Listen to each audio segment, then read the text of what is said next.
आणि आज आपण एक विषय नवीन शिकणार आहोत आणि आपल्या आजच्या विषयाचं नाव आहे, तुम्ही लिहून घेऊ शकता, मानसिक व भावनिक वेदनांवर कशी मात करावी.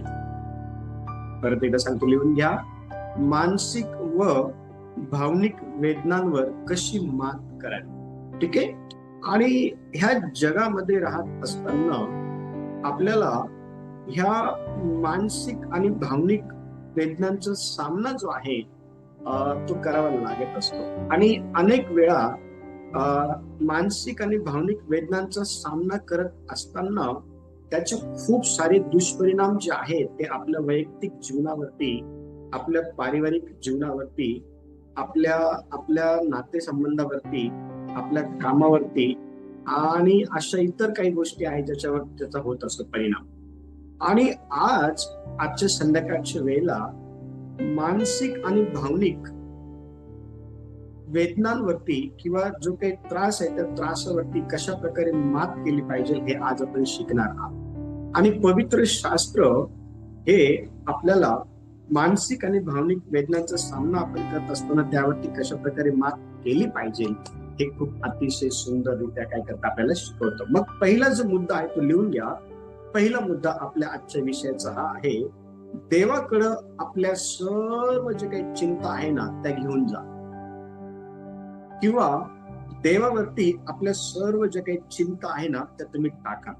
आता मानवीय जीवन जगत असताना आपल्या जीवनामध्ये आपण अनेक प्रकारच्या ज्या काही चिंता आहे त्या करत असतो, किंवा अनेक प्रकारच्या अशा काही गोष्टींना आपण फेस करत असतो ज्यामुळं आपण ह्या दोन भागांमध्ये वेदनांचा सामना जो आहे तो करत असतो.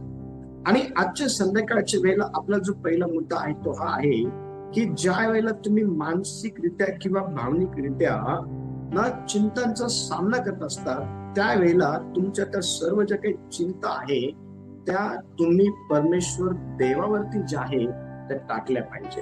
आणि यासाठी पवित्र शास्त्र आपल्याला काय सांगतं ते आपण पाहणार आहोत.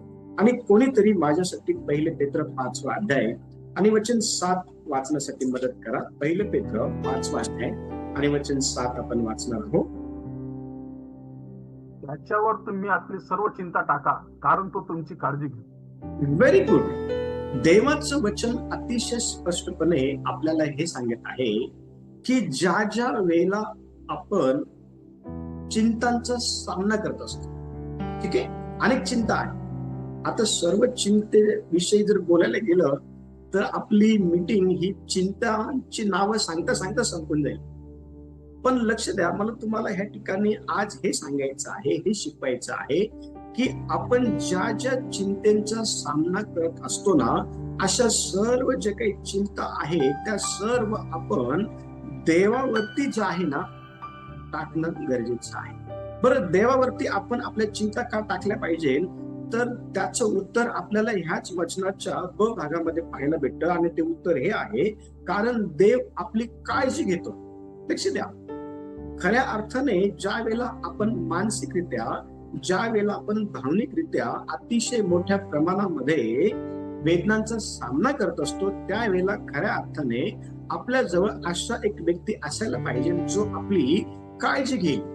पण अशा वेळेला आपली काळजी घेणारा व्यक्ती आपल्या जवळ नसतो आणि म्हणून आपण ह्या दोन भागांमध्ये अतिशय मोठ्या प्रमाणात काय करत असतो माहिती का, वेदनांचा सामना करत असतो. आणि ह्या वेदना आपल्या अनेक रोजच्या ज्या काही जीवनशैली आपल्या आहेत त्याच्यावरती त्याचा असर आपल्याला पाहायला भेटतो. पण देवाचं वचन आपल्याला हे सांगत आहे की चिंता करून आपण आपल्या स्वतःच्या परिवारावरती, जीवनावरती, कामावरती किंवा इतर अशा कोणत्या गोष्टींवरती त्याचा असर जे आहे ते होऊ देऊ नये, म्हणून आपण आपली चिंता देवावरती टाकली पाहिजे. आणि ज्या वेळेला आपण आपली चिंता देवावरती टाकतो ना त्यावेळेला देव आपली काळजी घेतो. कारण पवित्र शास्त्रामध्ये अनेक लोकांनी त्याची जी काही चिंता आहे ती देवावरती टाकली आणि देवाने कधीही त्यांच्या चिंतेला घेऊन त्यांची काळजी केली नाही, असं झालं नाही. देवाने त्यांची काळजी घेतली. पवित्र शास्त्रामध्ये ज्यावेळेस आपण जुन्या कराराच्या पुस्तकांमध्ये ज्या वेळेला आपण पहिले शमूएल पहिला अध्याय आणि 10 ते 18 ही वचनं वाचतो ना त्या ठिकाणी हन्ना संदर्भात आपल्याला फार सुंदर लिहिण्यात आलेलं आहे. हन्नाची जी काही सवत आहे ती सारखी तिला तिला टॉर्चर करायची लेकरं नसल्या कारणामुळे. हन्ना जी आहे खूप चिंता करत होती. लक्ष द्या. आणि हन्नाने सर्व जी काही चिंता आहे ना लेकरा संदर्भाची, तिची जी काही सवत आहे तिच्या संदर्भाची, किंवा तिला जो काही अपमान सहन करावा लागत आहे लेकरू नसल्या कारणामुळे, किंवा तिला जे काही लोकांना तोंड द्यावं लागत आहे लेकरू नसल्या कारणामुळे, अनेक गोष्टी त्या ठिकाणी फेस करत असेल ती. आणि ह्या सर्व प्रकारच्या मानसिक आणि सर्व प्रकारच्या जे काही भावनिक जे काही चिंता आहे, जे काही वेदना आहे ना, त्या सर्व तिने परमेश्वर देवावरती टाकलेल्या होत्या. आणि लक्ष द्या, परमेश्वर देवाने तिच्या सर्व काही चिंता ज्या आहेत ना त्याची तिने काळजी घेतली. देवाने तिची काय केली माहिती का? काळजी घेतली. कारण हा वृत्तांत ज्यावेळेस आपण वाचतो ना, तर ह्या वृत्तांतामध्ये अतिशय स्पष्टपणे हे सांगण्यात आलेलं आहे की हन्नाने आपल्या दुःखद मनस्थितीमध्ये परमेश्वर देवाकडे काय केलं माहिती का? प्रार्थना केली आणि सर्व चिंता त्याने तिच्यावर टाकली. सर्व जी काही चिंता आहे ना तिने त्याच्यावरती टाकली. आणि लक्ष द्या, ज्या वेळेला देवाच्या मंदिरातून ती आपल्या घरी जायला निघाली ना, त्यावेळेला तिचं समाधान जे आहे ना ते झालेलं होतं.